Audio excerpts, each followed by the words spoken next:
আমার এই মনের সে কামনা সোনার মদিনা, আমার এই মনের সে কামনা সোনার মদিনা। মনের মধ্যে আছো তুমি,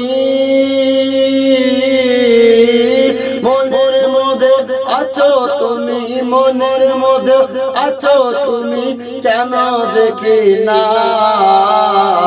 আমার এই মনের সে কামনা সোনার মদিনা, আমার এই মনের সে কামনা সোনার মদিনা। আমার আব্বা জানলে মনে একটাই আশা আছে, সোনার মদিনা দেখব, নবী মুস্তাফা রোজা শরীফ দেখব। তার জন্য কবি ছন্দের মধ্যে কি বলে, আমার এই মনের সে কামনা সোনার মদিনা। সবুজ গুম্বাদের নিচে একটু দাঁড়াবো, আমার প্রাণের নবীজিকে সালাম জানাবো। সবুজ গুম্বাদের নিচে একটু দাঁড়াবো, আমার প্রিয় নবীজিকে সালাম জানাবো। যার প্রেমে পাগল হয়ে, যার প্রেমে পাগল হয়ে, যার প্রেমে পাগল হয়ে, যার প্রেমে পাগল হয়ে হলাম দিওয়ানা। আমার এই মনের সে কামনা সোনার মদিনা, আমার এই মনের সে কামনা সোনার মদিনা। একবার যদি আমরা নবীজির রওজা শরীফে যদি যেতে পেতাম, তাহলে নবী মুস্তাফাকে আমরা সালাম কালাম জানাতাম, নবীজির দরবারে দাঁড়িয়ে আমরা নবীজিকে সালাম জানাতাম। মনের আশাগুলা, মনের আশা খানকা, মনে যা যা আশা ছিল আমার নবীর দ্বারে গিয়ে আমরা পেশ করতাম কিনা। তার জন্য কবি বলে, সবুজ গুম্বাদের নিচে একটু দাঁড়াবো, আমার প্রিয় নবীজিকে সালাম জানাবো। ও গো যাহার প্রেমে পাগল হয়ে, যাহার প্রেমে পাগল হয়ে, যাহার প্রেমে পাগল হয়ে হলাম দিওয়ানা। আমার এই মনের সে কামনা সোনার মদিনা, আমার এই মনের সে কামনা সোনার মদিনা। মদিনারে অলি গলিতে ঘুরিব, প্রাণের সাহাবীদের আমি দেখিব। মদিনারে অলি গলিতে ঘুরিব, প্রাণের সাহাবীদের আমি দেখিব। তাদের কথা পড়িলে মনে,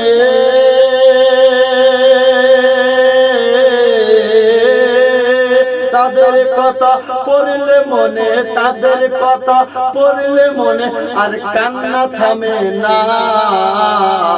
আমার এই মনের সে কামনা সোনার মদিনা, আমার এই মনের সে কামনা সোনার মদিনা।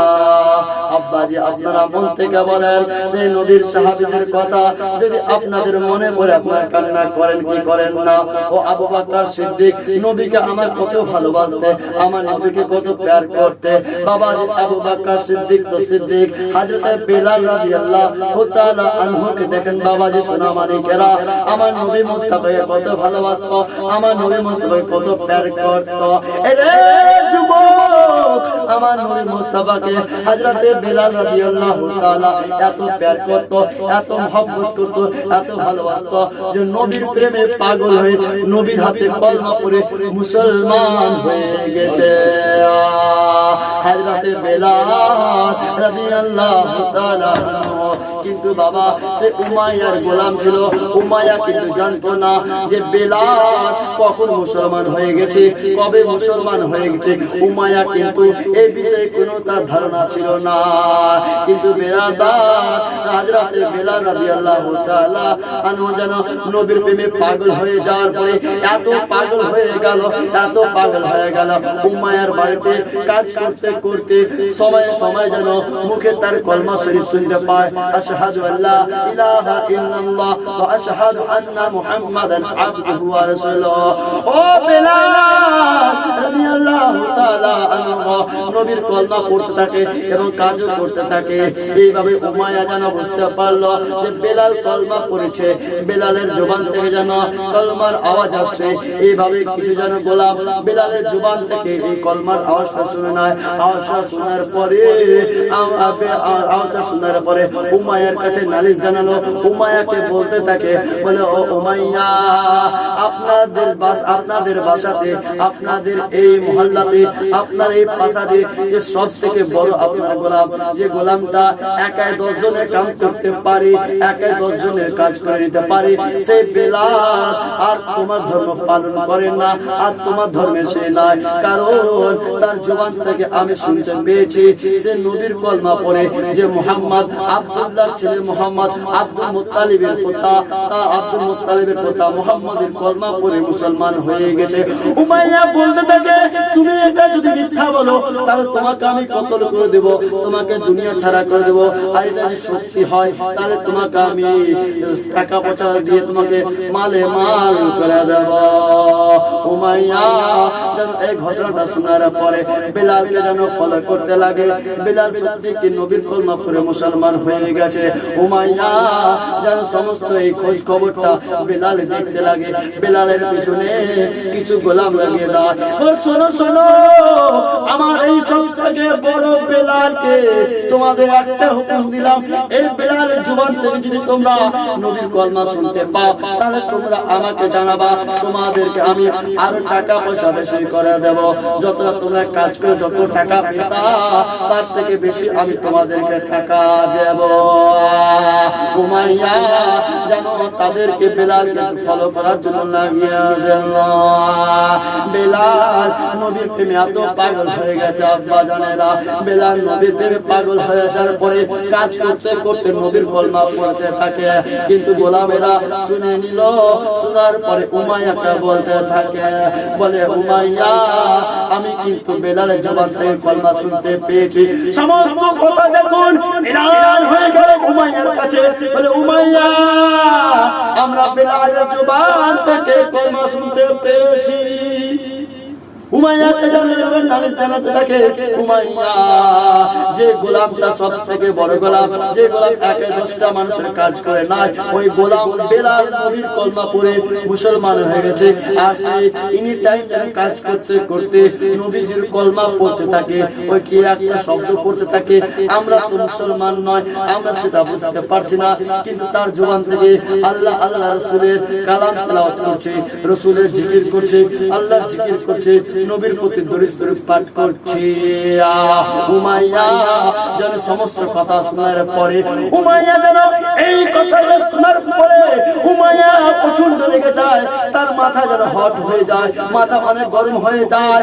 উমাইয়া ভাবতে থাকে, যদি এটা সত্যি হয় তাহলে আমি বেলালকে ছাড়বো না, বেলালকে মেরে মেরে তাকে আমি কলমা ছুটা করাবো, যেন নবীর কলমা ছেড়ে দেয় আর আমাদের বিধিতা যেন পূজা করতে আবার লাগে। এটাই ছিল উমাইয়া। বেলালকে যেন ফলো করতে করতে উমাইয়া আসে। উমাইয়াকে যেন বেলালকে জিজ্ঞাসা করতে থাকে, বলে বলো বলো বেলাল, আমি কি শুনতে পেলাম তুমি নাকি নবীর কলমা পড়ে মুসলমান হয়ে গেছো। সুবহানাল্লাহ। কিন্তু বেলালের মুহাদ্দিস সময় দেখলাম বেলাল আপনাদের মতো আমাদের মতো বেলাল নয়, যে কাউকে হিন্দুকে দেখে ভয় পাবে, খ্রিস্টানকে দেখে ভয় পাবে, ইহুদি মুসলমানকে দেখে ভয় পাবে, এরকম কিন্তু বেলাল ছিল না। সত্যবাদী ছিল বেলাল। নবীর হাতে কলমা পড়েছে, নবীকে ভালোবাসতো। বেলালের মুহাদ্দিস সময় দেখলাম বেলাল যেন উমাইয়াকে বলতে থাকে, বলে উমাইয়া, হা হা হা, আমি তোমার গোলাম হতে পারি, আমি তোমার রাজপ্রাসাদে কাজ করতে পারি, কিন্তু বেলাল কখনো মিথ্যা কথা বলেনি, কখনো মিথ্যা কথা বলবে না, কাল কিয়ামত পর্যন্ত মিথ্যা কথা বলবে না। তুমি বেলালকে জিজ্ঞাসা করছো বেলাল নাকি মুসলমান হয়ে গেছে, কিন্তু উমাইয়া শুনে রাখো, আমি তোমার সাথে কাজ করতে পারি, কিন্তু হ্যাঁ, আমি নবীর হাতে কলমা পড়ে মুসলমান হয়ে গেছি। বেলাল যেন চিৎকার করে সবার সামনে বলে দিল, হ্যাঁ আমি নবীর প্রতি কলমা পড়ে মুসলমান হয়ে গেছি। উমাইয়া বাবাজি, উমাইয়া বলতে থাকে, বলে বেলাল শোনো শোনো, তুমি কলমা পড়েছো ঠিক আছে, কিন্তু এই মুহূর্তে তোমাকে মুহাম্মদের কলমা ছাড়তে হবে, আমাদের বিজেতার পূজা করতে হবে। আর যদি কলমা না ছেড়ে দাও বেলাল তোমাকে শাস্তি দেওয়া হবে, তোমাকে মারধর করা হবে। বেলাল চিৎকার করে বলতে থাকে, উমাইয়া শুনে রাখো, তুমি যদি আমাকে মারতে পারো, যদি মেরে ফেলে দাও, এই বেলালের জবান থেকে কলমা ছুটবে না।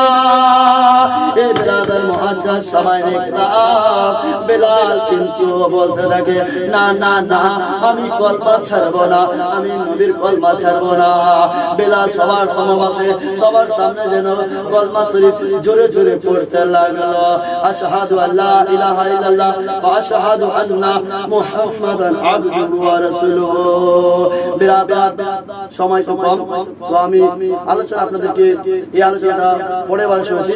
তো বলতেছিলাম যে নবীর প্রতি, নবীর মধ্যে ভালোবাসতে হবে, কবি কত ভালোবেসে নবীর প্রতি নাম শরীফ লেখেছে। তারপরে কি বলে, আমার এই মনের সে কামনা সোনার মদিনা, জন্মভূমিতে আর ভালো লাগে না, পাখি হলে উড়ে যেতাম সোনার মদিনা, জন্মভূমিতে আর ভালো লাগে না, পাখি হলে উড়ে যেতাম সোনার মদিনা। কবুল করো এই বাসনা,